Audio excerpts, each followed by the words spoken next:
Malaikat maut sudah dapat nama dia. Malakul maut sendiri, malakul maut ialah nama yang sahih. Israel nama yang sabit dengan hadis yang dhaif, tapi boleh sebut, tak ada masalah. Jibril yang tu dengan sabit dengan hadis dan Quran. Jibril, Mikal, apa semua tu. Israfil sabit dengan Quran. Adapun Israel yang lebih tepat ialah malakul maut, dan satu-satunya malaikat yang tahu bagaimana untuk menarik roh. Kalau malaikat maut sibuk, dia kata Jibril, pisat tak ada ni. Maka Jibril akan jawab, wahai malakul maut, aku tidak tahu bagaimana untuk menarik nyawa itu. Satu-satunya malaikat yang ada kemahiran untuk mengeluarkan nyawa ialah namanya malakul maut. Kemudian diserahkan kepada pasukan malaikat. Dia akan berada, kata Rasulullah, di kepala, bukan berdiri atas kepala, duduk di tepi. Bila sampai masa, malakul maut pun akan tarik keluar roh itu. Apabila malakul maut tarik rentapan ataupun tarik pada saat pertama, itulah kita tahu itu adalah kematian. Dan ketika malakul maut tarik untuk saat yang pertama, itulah kita akan melihat dua alam. Dan ketika itulah kita akan mendongak dan melihat wajah malakul maut buat kali pertama dalam hidup kita. Tuan-tuan, orang mati mata dia ke mana? Sini. Kerana malakul maut sedang duduk di sini, di kepala, kata Rasulullah. Bila roh keluar, dia akan kosong di sini, mula kosong di sini. Roh ni seperti air ni. Dia tarik di sini, sini kosong. Bila tarik tu, kaki kita waktu tu dah tak boleh gerak. Tangan boleh lagi, tangan masih boleh sebab masih ada roh. Tetapi itulah proses sakit yang paling tinggi di dalam muka bumi ni.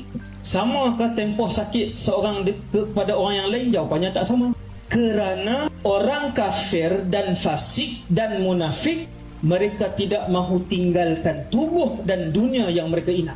Adapun orang-orang yang beriman, orang-orang yang baik, orang-orang yang soleh, yang jiwanya bersih, mereka merindui Allah dan Rasulnya. Sebab tu bila dia dijemput oleh malakul maut, itu adalah saat yang paling dia tunggu-tunggu. Dengan sebab itu, kata Rasulullah, roh mereka keluar dengan cepat dan mudah.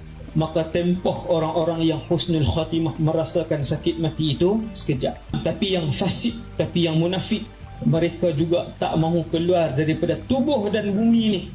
Sehinggalah malaikat maut tarik, lalu berkecamuk roh itu lari dalam tubuh badan tu. Berkecamuk lari dia. Tak mau saya keluar daripada bumi ini, kerana bumi ini adalah tempat tinggal kami yang terakhir. Tak mau kami tinggalkan rumah besar kami. Tak mau kami tinggalkan kereta besar kami. Tak sanggup kami tinggalkan anak-anak kami. Hati tak sedia, diri tak sedia untuk tinggalkan bumi. Tak bersedia. Sehingga malaikat sebut, akhriju anfusakum. Akhriju anfusakum. Keluarkan roh-roh kalian, diri-diri kalian. Al-yawma tujzawna 'adzabal hun. Hari ini kami akan pukul kalian, kata malaikat maut. Kami akan pukul. Dia tengok wajah malakul maut. Ketika mana, tuan-tuan, waktu saya dan kita semua tengok malaikat maut senyum kepada kita, maka ketahuilah mati kita mati husnul khatimah. Tu waktu kita dongak tu, kita sedang mengikut roh kita keluar. Kita dah ikut ni, kita dah tengok roh kita. Kali pertama melihat roh. Yang ni bukan kelibat, tuan-tuan, bukan kelibat, ketulan wajah, rupa paras malakul maut. Dongak tengok malakul maut. Allahu akbar. Kemudian malakul maut pun ambil roh, letak di tangan dia. Ni hadis sahih, Rasul cerita. Apabila malakul maut meletakkan roh di tangan, kita pun tengok roh. Itulah roh.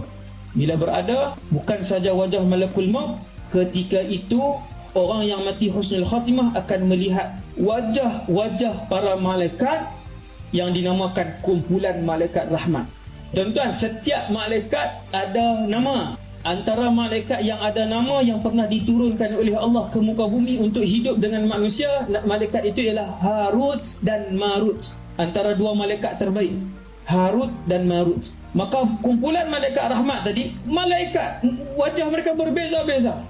Nabi sebut bidul wujuh, tanda kalian mati husnul khatimah ialah yang sambut kalian ialah malaikat rahmat. Ya Rasulullah, macam mana malaikat rahmat? Kesemuanya muka terang benderang, seperti bulan yang mengambang, cerah kesemuanya.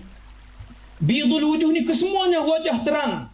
Maksudnya kalau su'ul khatimah, malaikat-malaikat yang sambut adalah pasukan malaikat azab, dan wajah mereka adalah Nabi sebut sudul wujuh, hitam. Kita pun tengok, kita pun waktu tu dah duduk dalam tangan malakul maut, Waktu itu kita masih lagi boleh melihat dalam rumah kita dan juga alam gaib. Waktu itu kita nampak dalam bilik itu. Cari anak, tak ada. Seorang tengok TV, 2 orang main game. Suasana itulah yang akan dilihat oleh tuan-tuan. Sebagaimana tuan-tuan membesarkan anak-anak. Kalau mereka orang yang reti agama, tahu untuk menyebutkan Rabbighfirli wali walidai, dia akan berada di sisi ayah dia.